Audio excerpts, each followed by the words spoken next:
আছে তো। আমি ব্যবস্থা করতেছি। এই মিয়া হেন থেকে একটু সরেন, মামুনি এখানে একটু দাঁড়াইবো। এইটা তোমাকে মির্জা সাহেবের মেয়ে? হ্যাঁ, মির্জা সাহেবের মেয়ে। উনি এখানে একটু সময় কাটাবে, আপনি হেনতে ফাটেন। এটা কি মির্জা সাহেবের নিজস্ব জমি নাকি?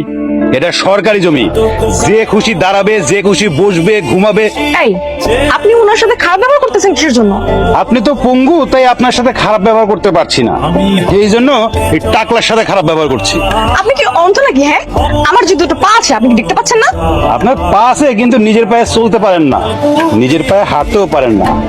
এই জন্য তো যেখানে যান এরকম দু একজন বডিগার্ড সাথে করে নিয়ে যান। সামা, তুই এবার কান্না থামা, তো থামা, কান্নাটা থামা। তুই এখন থেকে একে একে ঘুরবি। কি খুশি তো? সত্যি? হ্যাঁ হ্যাঁ, সত্যি। থ্যাংক ইউ মামা। মির্জা বাড়ির এত দিনের ঐতিহ্য আপনি মেয়ের কারণে ভেঙে ফেললেন? আরে দূর, ও তো আমাদের গ্রামেরই মেয়ে।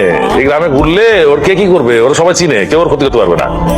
আর তাছাড়া ও তো আর একা ঘুরবে না, ওর সাথে গার্ড থাকবে, অদৃশ্য গার্ড, ও দেখতে পাবে না। শুরু কর। বিসমিল্লাহ। কি শুরু করবো কত? আমি বাড়িতে আসছি সেই দুপুর বেলায়, আর তুমি আসলে সন্ধ্যার সময়। আচ্ছা বাবা, এই বয়সে তোমার বাড়ি বাড়ি গিয়ে টিউশনি করার কি দরকার কত? অভ্যাস বাবা, অভ্যাস। শোন, আমার তো মনে হয় মরার আগ পর্যন্ত আমি টিউশন ছাড়তে পারবো। বাবা, জীবনে অনেক কষ্ট করছো, এখন কষ্ট করার কি দরকার? আমার তো একটা চাকরি হয়েছে নাকি?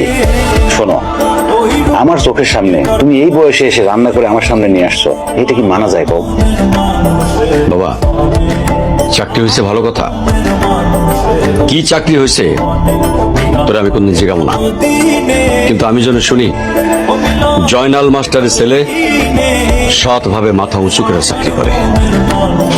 আর রান্নার কথা কইতেছিস, রান্না আমি করবো না তো কে করবে? এ বাড়ি থেকে কোনো মেয়ে মানুষ আছে? খা। শোনো, আমি একটা জিনিস চিন্তা করছি, তুমি না একটা বিয়ে করো, তাহলে তোমাকে আর রান্না করতে হবে না। আমার একটা মা নিয়ে এসে দাও, মা রান্না করবে, আর আমি আর তুমি বসে বসে খাবো, বুঝছো? একটা বাড়ি দিয়ে একদম মাথাটা ফাটিয়ে দেবো। হারাম যা, গাধার বাচ্চা গাধা বলে কি? হ্যাঁ, এই শেষ বয়সে আমি বিয়ে করবো? হ্যাঁ, আর গ্রামে ঢিড়ি পড়ে যাবে জয়নাল মাস্টারের শেষ বয়সে এসে মাথাটা খারাপ হয়ে গেছে। শোনো, আমি একটা সুন্দর বউ দেখে তোমার বিয়ে দেবো।